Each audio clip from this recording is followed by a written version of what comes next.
Welcome to a beautiful Thursday night on the Mighty 790 KFGO. Back in our regular time slot, 5:30. You got Scott. He's jousting up north. You know what? This is old-time hockey weather. Right, Scott? It is coming down in snowy buckets this afternoon. It's snowing in Winnipeg, right? Snowing big time, yeah. It didn't snow that badly all day, although I did go out to a meeting today and went to a place kind of on the edge of town. So we're outside the city, and the snow was settling, and it kind of felt a bit like late February.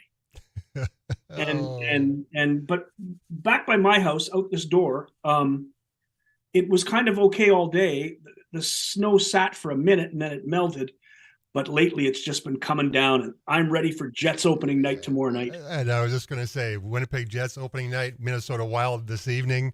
It is indeed the best time of the year.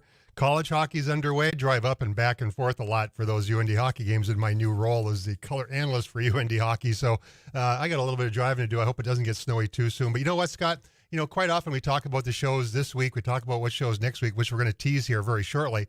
Last week, Mark Chipman, the CEO of True North Entertainment, joined us. And on YouTube, over 500 views of that interview. It shows that people want to hear what Mark Chipman says. Well, yeah, and I think his welcoming message was important south of the border. Yeah, very much so. Border's open now. You can get across. It's really easy. We've been down a few times. I'm going to come down maybe next week, the week after, and do the show at the studio with you. Mm-hmm. It's getting back to normal, although obviously COVID hasn't gone away, because as an old rock and roll fan, I see Ringo tested positive again, so he has canceled his tour, and there are more cancellations going on right now than ever before. So COVID isn't done. But in terms socially, yeah, I think it is, because there's going to be 15,000 plus at the hockey game tomorrow night, and the XL will be packed tonight, and this weekend you'll be doing hockey games out of the Ralph that are packed, and so socially it's finished, it's over, the borders are open, and everybody can get up to Jets games from down in the U.S. And I love Mark's comment last week when he said, the best ticket in the house, $149, and which is about $30 in U.S. money. Right. Yeah, absolutely. And a hotel would be the same thing. A $200 hotel would be about $140, $135. That's food, right. The same circumstance. So it's a great way to get entertainment. Go across the border. The gasoline prices are a little bit higher. I don't think the exchange rate is going to help that very much, but a great way to get up and see professional just hockey. Stop at the border and fill up, and then you should be good for the weekend. Yeah, that's exactly what I do. We fill up at Pembina and then fill up on the way back when you come back into town. Well, we are at the Nilles Law Firm studio. And the Nilles Law Firm, established in the early 1900s, the Nilles Law Firm provides legal services in more than 10 areas of practice, including business and corporate law, estate planning, wills and trusts, probate, commercial litigation, adoption services, and real estate. A division of Nilles Law Firm is Northern Title, which provides complete closing and escrow services along with title insurance policies for all types of real estate transactions in North Dakota as well across the border in Minnesota. Call Nilles Law Firm at 701-237-5544 or look them up on the World Wide Web at nilleslaw.com. So we do the Nilles Law. Wherever I go, the Nilles Law Firm goes. They're up with me last week at the Ralph, which was an experience doing a show. I'm not a seasoned pro, by the way, folks. I do this, for half a year. And so it was different doing it from the Ralph. How did it sound from your perspective, my friend? Oh, great. Yeah, just fine. Cool. Yeah. What do you want me to say? Well, I just wanted to make sure it sounded good, but I also wanted. It sounded fine. Quit worrying about it. I know. I worry all the time. I want to put on a great show for all the fans that are listening each and every week on the Mighty 790 KFGO and 104.7 FM. And one thing before we bring Andy Kollar in, the former UND great Fighting Sioux goaltender, Denver just posted. My daughter just sent me this picture. I put it up on Twitter. HockeyCapitalUSA.com, Denver, Colorado. Denver 2022 Hockey Capital USA. What do you think Warroad feels about that? I don't care. I'm happy. I'm glad that Denver is claiming it. I'm glad Warroad claims it. I would like Grand Forks to claim it. Blaine, Minneapolis, St. Paul, Tampa, claim hockey capital of the United States. I like the your game logic. is growing. It's getting better. More people are playing. As hockey people, especially in Canada, we want to see more people playing the game. Make the game better. Make Canadian teams play better against American teams. Just grow the game. So if you want to be the hockey capital of the United States, as far as I'm concerned, go right ahead and tell everybody you're the hockey capital, because the more hockey, the better. It's not worth the war. Warroad can be hockey capital, and Denver can be hockey capital, and for goodness sake, Sunrise, Florida can be hockey capital. I like your logic. You know what? I didn't look at it from that perspective, but you're absolutely right. Remember back to 1972, and Andy Kollar wasn't born then, but I do. I was sitting in my high school class watching the Russians play the Canadians in Game 8 of the Summit Series, and Canadians thought we owned the game, right? The border stopped we owned it, and that changed right there when the Russians slapped the face of Canadian hockey, and from there the game has grown so wonderfully well. So you're absolutely right. We don't own the game. It's great to share the game. We're great to watch it grow. And the gentleman we have right now joining us is a former Fighting Sioux goaltender. He's helping the game grow each and every day. Go ahead, Scott. Fire away. Andy Kollar, welcome. We finally got you on because I know you're the busiest guy in the world. You're in your office right now at Bell MTS Iceplex because as soon as you're done here, you're going back on the ice with some more goaltenders. Tell us what you're doing now.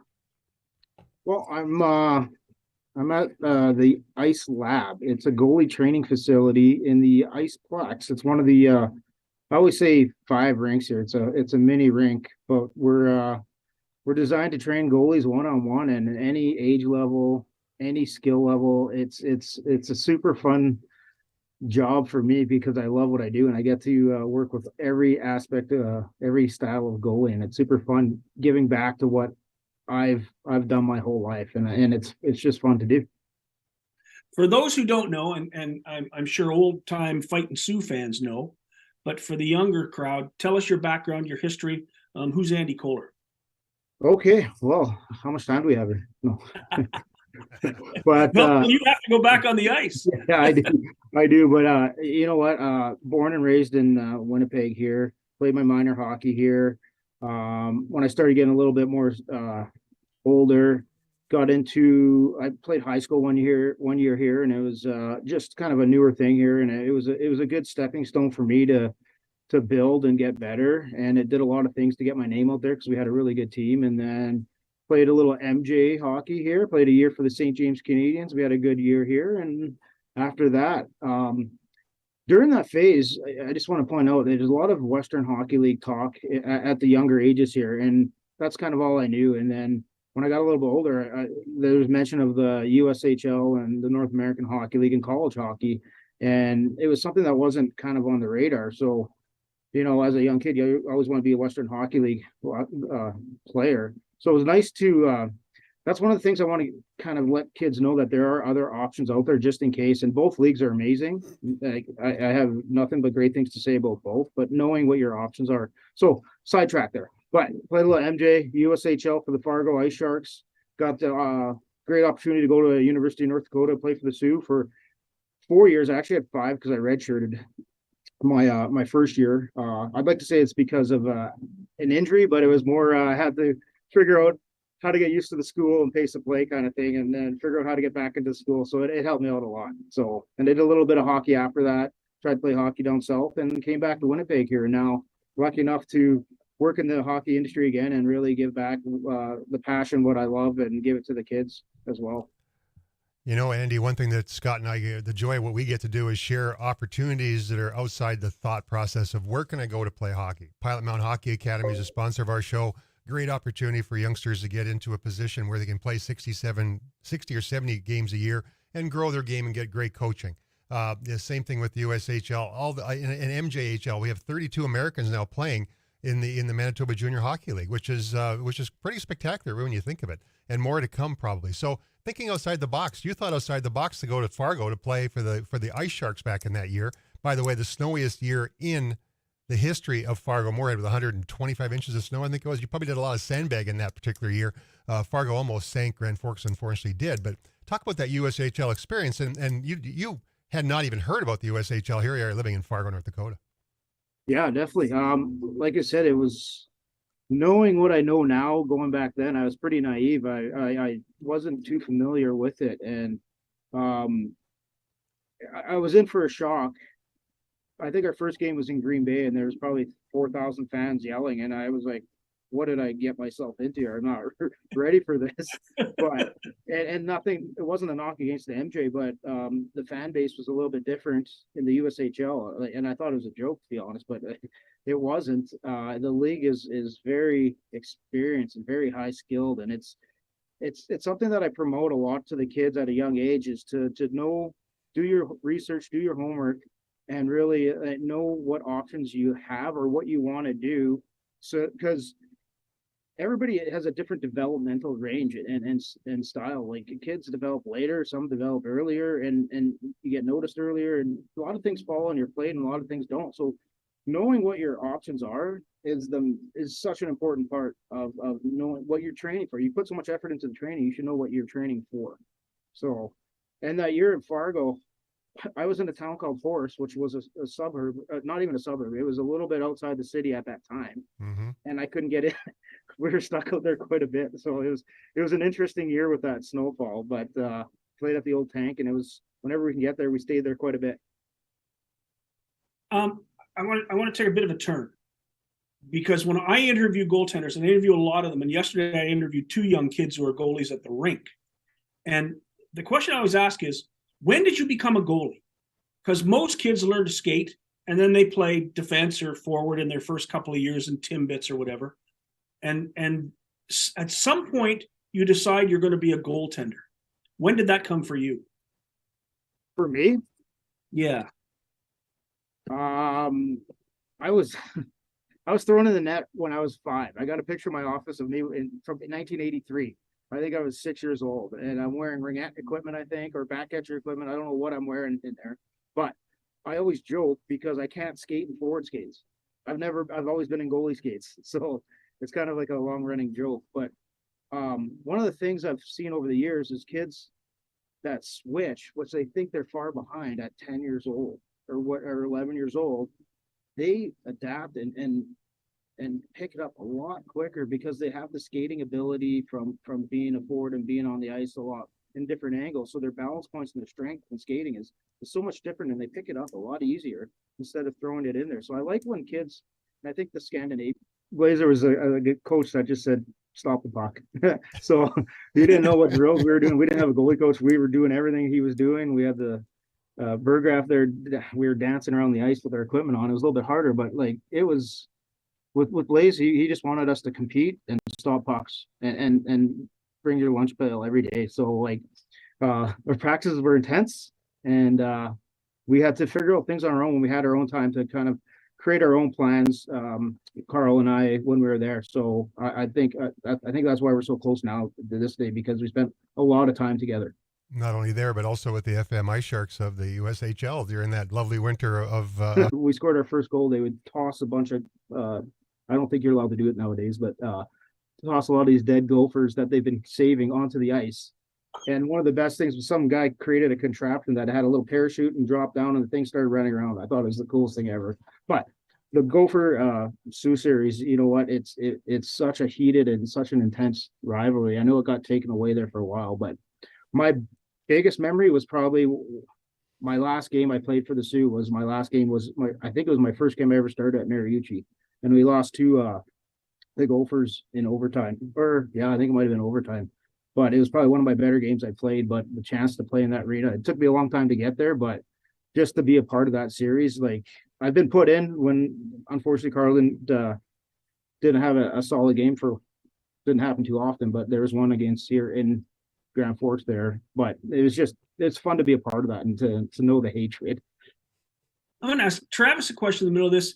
You talk about Carl Goring, who's a Manitoban as well. When was the last time? Was that the last time or only time there were 2 Manitoba guys who played goal? Well, no, Carl Goring is from Minneapolis. He's a Minneapolis guy. Yeah. Lee Gorin's the Manitoba.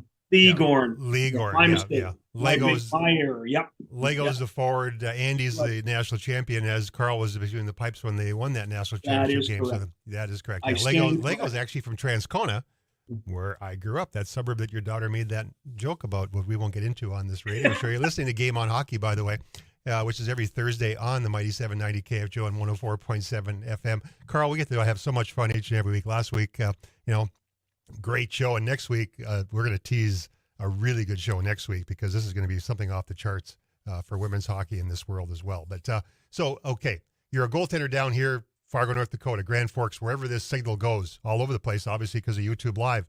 How do you get in touch with Andy Kollar to get some good goaltending coaching, whether it be now, summertime, whenever? How do they do that? Sorry, can you repeat that? I lost service there. Oh, okay. Yeah, you obviously you work with goaltenders, correct? Yes, correct. So if you're in Fargo, North Dakota, anywhere that you are, where can you,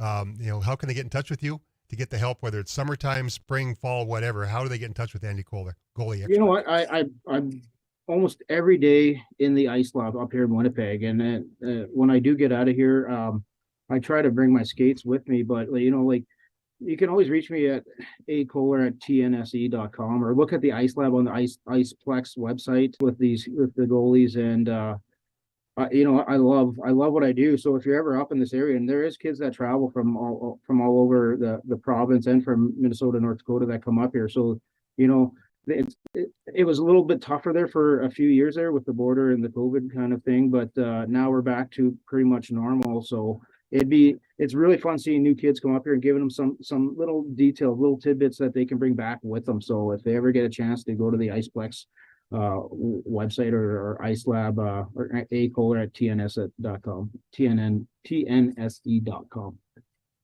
I find it interesting that you didn't have a goalie coach when you were at UND, and now you are a goalie coach. Yeah, and you've worked with some of the best goaltenders that Manitoba's ever produced, and male and female. You know what? It's so you must have come up with this thing all by yourself.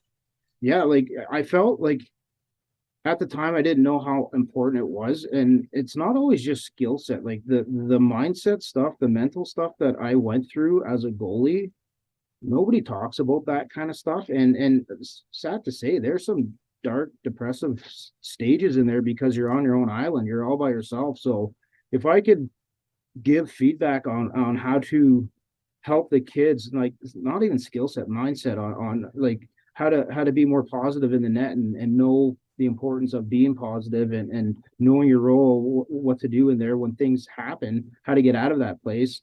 I think it creates a stronger goaltender knowing that side of it, because mindset will trump your skill set every time if you're in the wrong place and mindset, negative and sad because you let in a goal. And really working with that part of the goalies is super important. And we do a lot of skill set, but if you think about it, every practice, 99% is working on skill set. You're not talking about why, what, how, and what your mind's doing. And I can see kids coming in here at young ages almost depressed because they're mad about a game or a loss that they had and they let the team down. So that part of it, not having a goalie coach, not having the outlet to let it out or talk about it was missed like majorly. So now that's where I feel like I can give back the most, even with the skill set part teaching, but the mindset as well. So I think that's super important. I find it really interesting for two reasons. Number one, I've always believed in sport that three positions have to have no memory at all. They have to be born without a memory. Defensive back, relief pitcher who gives up a home run, and a goaltender. But I see it the best in Connor Hellebuck, the Jets goalie.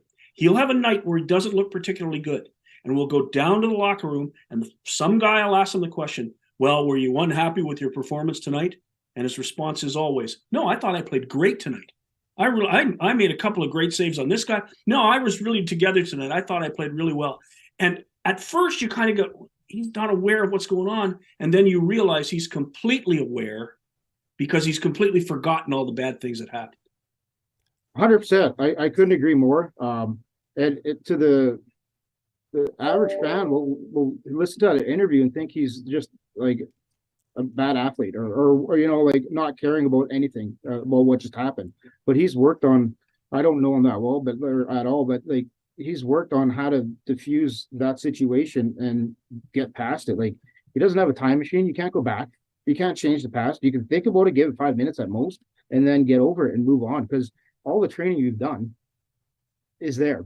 Believe in the process of what you've worked on, and it's going to get there, right? Like I don't believe in momentum. I think it's self-created, and it's you can see a goalie lose confidence immediately, and it immediately impacts what's happening next.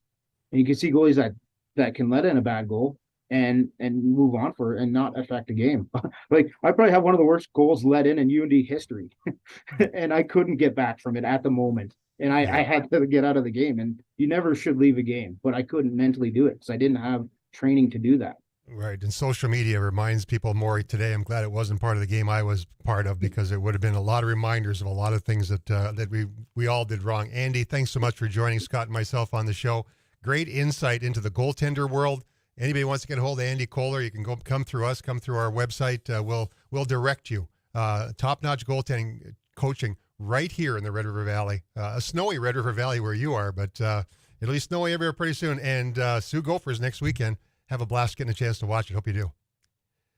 Thanks, guys, for having me. Appreciate it. Thanks, Andy. Really appreciate it. Thanks a lot. Andy Kollar, former Sioux great, now coaching goaltenders. Well, we'll take a quick break. When we come back, we have all sorts of great guests. We got George Mikan's great grandson, who is playing in Steinbach. He's from Edina. We'll talk about his lineage and a 6'5" kid playing hockey in the Manitoba Junior Hockey League. We'll take a break. When we come back from the Nilles Law Firm studio, listen to Game On Hockey on the Mighty 790 KFGO and 104.7 FM.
And welcome back to the Mighty 790 KFGO and 104.7 FM on a beautiful Thursday here. Not so beautiful where Scott is, but That's coming.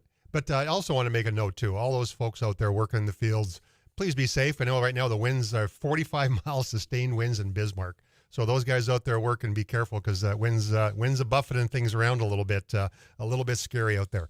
Our guest after Kyle will be Mr. Mikan, who is playing for the Steinbach Huskies of the Manitoba Junior Hockey League. Pardon me? I was bad with Lee Gorin. Yeah, I know. And you're bad with team names. It's the Pistons. The Huskies are the senior team that you probably played against. I know. I played for them. Did you? Yeah, I played for the Huskies. I hated every minute of it.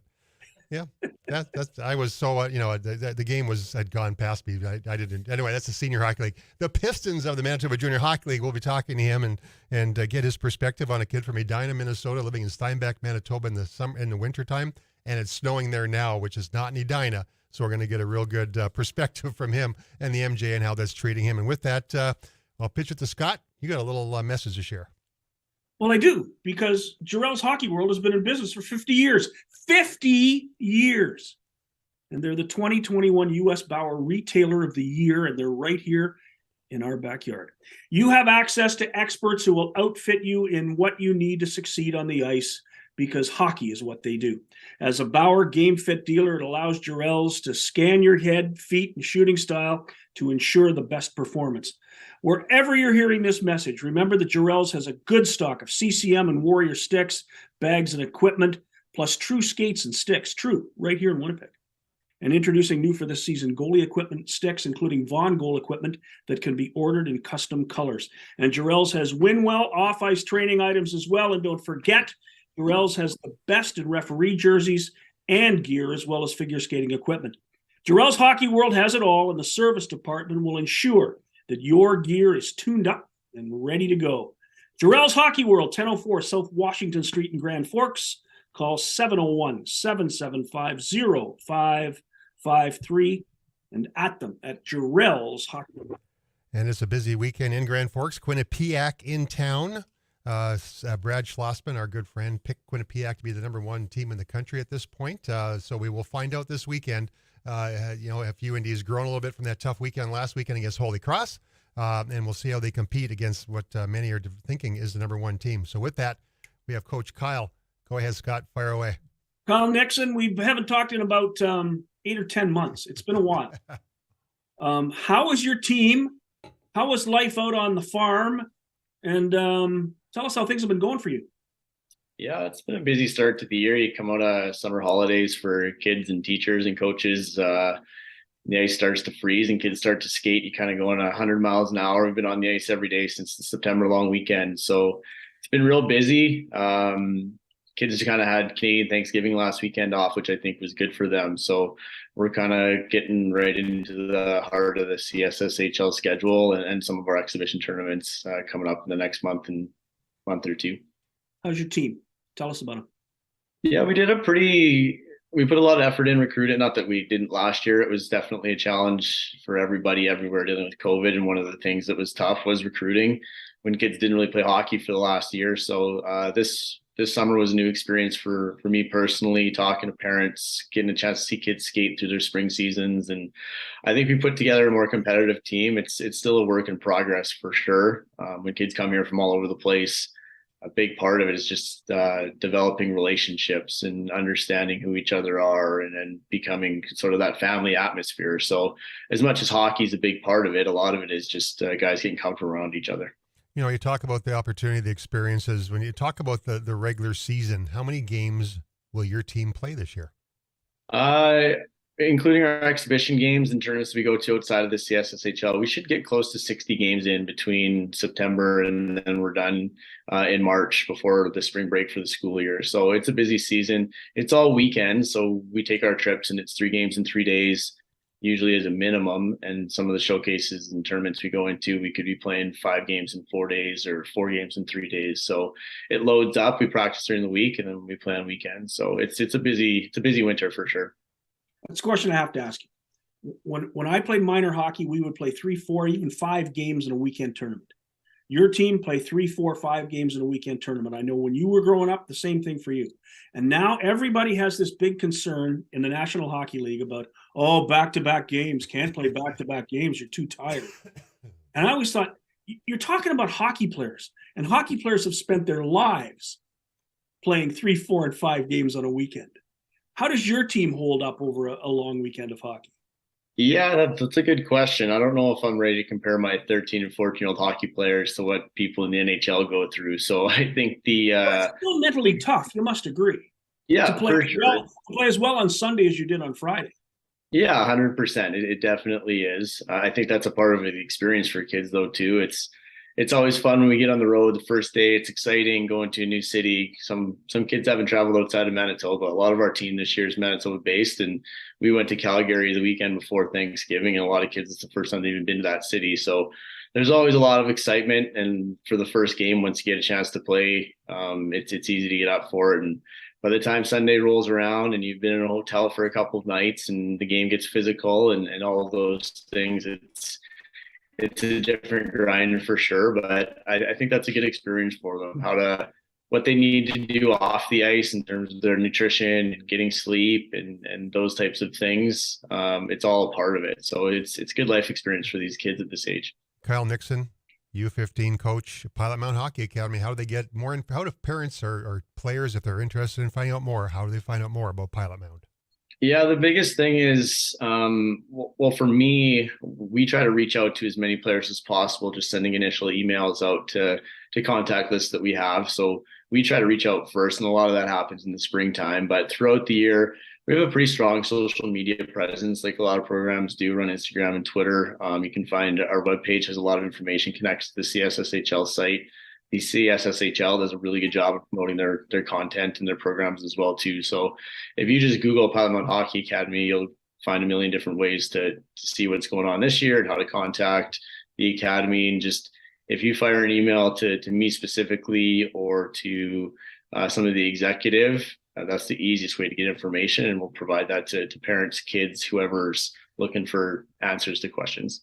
Fantastic. Hey, we appreciate you jumping on board. Exciting. The season's beginning. There was a Pilot Mountain bus went through Fargo last week, by the way. A friend of mine told me they saw one going somewhere far and exotic to play in a tournament. So they go everywhere, especially now with the border being open. It makes it a whole lot easier. Kyle, thanks for jumping on board with us. We do appreciate it. All right. Take care, fellas. Thanks, Kyle. Well, time's sliding right along. Scott? Well, when you have two great guests back to back, I know. Time flies in the radio business. All of a sudden, you look up and it's 5:06. And You've been here for 35 minutes. It feels like 10. And it's the Pistons. It's not the It's the Pistons. And it's Lee Gorin, not Carl. Okay, there we go. Lee was a forward. Carl's a goaltender. That's a way further up. It's not just you. Well, we're going to take a quick break. Hey, by the way, listen to Game on Hockey on the mighty 790 KFGO 104.7 FM from the Nillis Law Firm studio with Scott Taylor. I'm Travis Dunn. We'll take a quick break. When we come back, another tremendous guest. Take a break. Get a cup of coffee. Come back. You'll enjoy it.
And broadcasting on the mighty 790 KFGO and 104.7 FM, wherever you are listening. We sure do appreciate you joining us each and every Thursday night at 5:30. Following this is a little bit of football, right? It's Thursday night football, Washington versus Chicago. That should be a barn burner. Carson Wentz, the quarterback of the Washington, I call them the Washington Capitals, just to make Scott smile, of the Washington football team. And that'll be on at 6:30. Tomorrow night, pregame show, 6:30 for UND men's hockey with Tim Hennessy. And this guy named Travis Dunn does color. I don't know anything about that, but I'll be joining him to do it at 7 o'clock, game against Quinnipiac. The two games this weekend against Quinnipiac. It should be a great weekend, and we have our guest on, and I'm gonna do Scott. I was gonna have you do Jarrell's first, but I'm gonna do this one because every time I have a Gopher fan, and he's got to be a Gopher fan. He's from Edina. His grandfather was a Gopher. So I'm going to read this because I know he'd just be thrilled. The Sioux Shop at the Ralph Engelstad Arena. I'm sure he's been there a number of times to buy all sorts of gear. First of all, it's Hockey Fights Cancer weekend. Hockey Fights Cancer themed T-shirts and crew necks are available inside the Sioux Shop. Net proceeds go to the American Cancer Society. Get geared up for the USA Hockey Hall of Fame game in Las Vegas, only a few weeks away. Sioux Shop is your home for exclusive Vegas quarter zips, jerseys, hoodies, and accessories. And if I get one more quarter zip, my wife may not let me in the door. The Sioux Shop, get ready for the upcoming hockey season in style. Visit the Sioux Shop at REA or the all-new SiouxShop.com. But also remember this, Hockey Fights Cancer, that is a serious thing, of course. Engelstad Foundation will match up to $25,000 for every $15 ticket sold in the upper bowl. Use the promo code FIGHT at REA box office and Ticketmaster. A great cause, and the Engelstad family continues to step up. I think they just put like $6 million or some ungodly amount of money into the workout room at the bottom of the Ralph Engelstad Arena. But with that, Scott, I'm going to let you introduce our next guest. I first saw him play on Tuesday night at the rink. He plays for the Steinbach Pistons in the Manitoba Junior Hockey League, and they beat the Winnipeg Blues in their own rink 8-0 on Tuesday night. Yes, it was a shellacking, as they say. I met him for the first time yesterday and was totally intrigued by his story. I had heard from a couple of parents of the Pistons and from Coach Paul Dick that he was a Mikan, a real Mikan, George Mikan's great-grandson. And for those old guys like you and me who go back in sports history, George Mikan was really the first big man in the National Basketball Association and basically saved the league in the 1950s. He was exciting and national, and the Minneapolis Lakers were on top of the world, and George Mikan was the guy. We're lucky to have his great-grandson on the show tonight. Nicholas Mikan, hockey star, Steinbach Pistons, welcome to Game On Hockey. Thank you. Are you having any fun in Steinbach, Manitoba? Yeah, I'm having a blast. It's been really fun. It's been a journey, but yeah, it's been good. Well, let's start with that journey. Tell us how you got from Blaine High School last year, where you graduated, to the Steinbach Pistons, the Manitoba Junior Hockey League. Tell us that story. Well, starting in high school, I mean, obviously I'm from America, so there's a lot of American junior leagues like the NOL and USHL, very appealing leagues. But my advisor just told me that when I informed my advisor that Coach Paul Dick of the Steinbach Pistons reached out, and he just told me basically that this is where you want to be in Canada. It's a different route. Like, I think many colleges will be intrigued that an American went over to Canada, played junior hockey instead of stayed in America. And Paul Dick's a great coach. So yeah, I went there. Have you enjoyed the small town aspects of Steinbach, which is 45 minutes outside of Winnipeg, as a kid who came from Minneapolis, big city? Yeah, I have enjoyed it. It's different. Everything's so close together. And I feel like I just see people everywhere. I see same faces everywhere. So it's different. It's not like there's a lot of people around at all. So yeah, it's different. Well, you talk about the number of Americans playing in the MJ and the opportunity that is presented by playing in the Manitoba Junior Hockey League. Currently, 31 players from the U.S. are playing in the Manitoba Junior Hockey League. So obviously the reputation is growing. Was it strictly Paul Dick reaching out first, or had you heard about the Manitoba Junior League at all prior to him reaching out? Yeah, I mean, I heard about a lot of other leagues like the BCHL and the AJHL. So Canada was appealing too, but really, I just heard about Paul Dick and wanted to come here because I heard that he was just arguably the best coach in Canada, junior hockey. So I really wanted to just be coached by him. That's a great Well, recruiting I think a thing lot right of people there. remember Cole Smith, and I know Travis does. And Yeah. Cole Smith came from Brainerd to Mhm. Steinbach Pistons, got his scholarship to UND, and has already played 2 games for the Nashville Predators. Yeah. So it's a great stepping stone, but a different route. It is a different route. It's very different, but yeah, it's Do you feel different. you've learned anything since you got there? Yeah, I've learned more positioning in hockey. I feel like Paul Dick has taught me a lot of positioning that I've improved a lot since I've been here. It's different style of play, very physical hockey up here in Canada, so it's been different, but it's a good different. I like the game up here.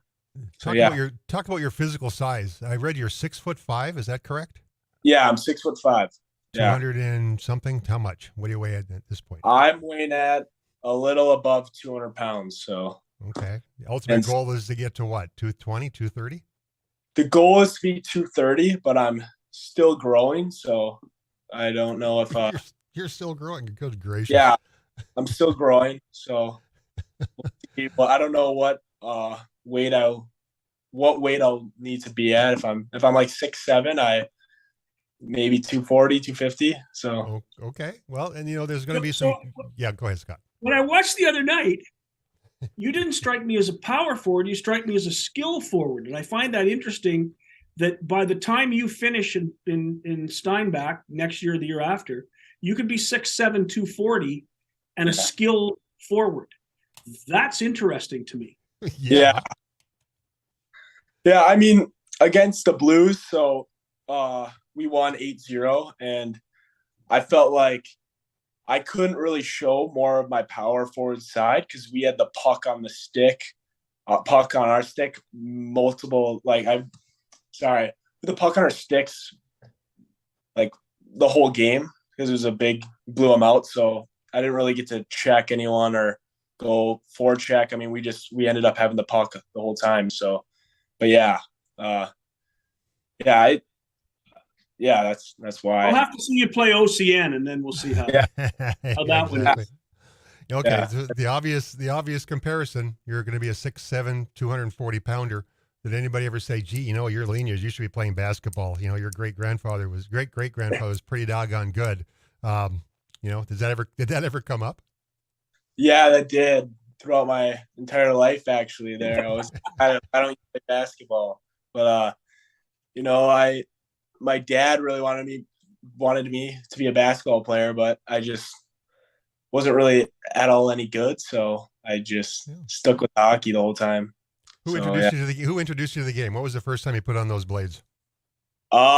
First time was I was going to kindergarten skate or preschool skate, and my mom really wanted me to. So my older sister, we went to a private school in Minnesota. So during a PE class, they go to an ice rink, and my mom was watching her and a bunch of my sister's class, and they would watch a bunch of kids skate around, and Maddie was my sister named Maddie. She was so bad at skating, and it was so embarrassing for her. So when I went to kindergarten, she did not want to have that same experience with me. So she made sure I could skate, and then ever since that I just kept skating and became a hockey player. When was your first hockey game? How old were you when you played your first organized game? Probably 6 or 7 at Minnesota Made. Yep. Yeah, probably 6 or 7. Now, were you the kind of kid who fell in love with hockey right away, or did you play a lot of other sports? I played a lot of other sports. I mean, I played football, basketball, lacrosse, and all that. So, but yeah, hockey was always my favorite. So I was always better at hockey. Because more and more people are recommending that you play other sports. Yeah. And would you think that you gained more physical skill toward your hockey by playing other games? Yeah, for sure. Yeah, I did. I mean, playing other sports as a little kid, I feel like it helps you become better at the single sport you're going to end up playing. Well, tell you what, Mikan's going to make a big footprint in the hockey world as time goes on. Make sure, I do know Brad Berry really well. So if you want me to say a few good words for you, I can, keep you away from those Gopher guys. Next weekend's Gopher Hawks. We got to keep that going. Well, I'll help in the recruiting process. How about that, Scott? I think that'd be great. I'd love to see him at UND. 6, but 7, if his 240? dad's disappointed already that he took up hockey instead of basketball, what's he going to say if he goes to the Hawks and not the Gophers? Hey, Yeah. Nick. Yeah. Thanks for putting up with us tonight and poking some fun. But good luck on your trek. Make sure to follow us at Game On Hockey.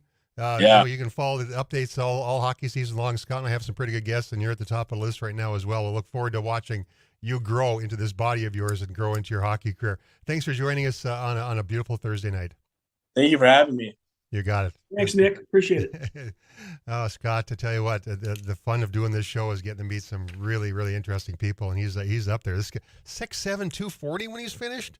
He makes Ovechkin look small. Well, he makes Ovechkin look small now. Yeah, that's true. That's a good point. He's 6'5", Yeah. 2 and a bit. 2 and a bit. Jeez. Okay. Well, we'll take a quick break. When we come back, the last internal break, we'll come back and wrap up this fun and frivolity. You're listening to Game On Hockey on the mighty 790 KFGO and 104.7 FM.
And welcome back to the mighty 790 KFGO and 104.7 FM. This is Game On Hockey. Scott, you got a message. You got to go buy some golf clubs, right? Yeah, I need them. I need them bad. Need them Yep. big time. Snow's on the ground in Winnipeg, and Well, Well, you got to order for next year. Come on, be not optimistic. exactly. The Golf Center in Grand Forks. The Golf Center in Grand Forks. It's been in the golf business for more than 35 years and received the 2021 Golf Digest prestigious Top 100 Fitters in America award. They'll custom fit all clubs, including PXG, Titleist, Ping, and TaylorMade. This is the best time of the year to get a fitting for new clubs. You've been playing all summer, and that summer swing is important in order to get the best fitting for your new golf clubs. So don't forget to get trade-in credit for your current set and get down there, get ready for next season now with your new clubs so they'll be ready to go right out of the gate in 2023. One more thing, Ping drivers are all on sale. The next generation clubs are coming out shortly, so take advantage of the great savings that are available today. Give Brian and the guys a call or stop by the Golf Center, 3001 South Columbia Road in Grand Forks, or call them 701-775-0019. And we're down to a minute and a half, so a big thanks to our today's guests, Nick, Mike, and Andy Kollar, Kyle Nixon. Hey, make sure to join me Saturday morning on Around the Rink, 740 The Fan, with, I have some good guests. Kate Merrick for the Fargo Force will be with me. Wally Shaver, play-by-play voice of the Minnesota Golden Gopher men's hockey team. It's rivalry weekend next week, and the play-by-play guy for Arizona State Sun Devils, he'll be on with me. I mean, we got great guests all the time. And, of course, the new rink opens in Tempe this weekend, so lots to talk about with that. So make sure to join. Make sure tomorrow night, Hennessy kicks it all off at the pregame show at 6:30. Drop the puck at 7:05 with Tim Hennessy and Travis Dunn at the call. So, Scott, in the last 15 seconds, what do you got? I got Jets tomorrow night. I got Wild tonight. Sidney Crosby's already scored a goal for Pittsburgh. Hockey is here. I don't know what more to say. Great guest tonight. And on the 27th of October, we got a really special show coming up. We'll be promoting it on Twitter, so follow us at Game On KFGO, Game On Radio, KFGO. Follow us. You'll be up to date. For Scott Taylor, I'm Travis Dunn. Thank you very much for listening in on a beautiful Thursday night. I hope your day goes well. I hope your evening goes well. From the Nillis Law Firm Studios, you've been listening to Game On Hockey on the Mighty 790 and 104.7 FM.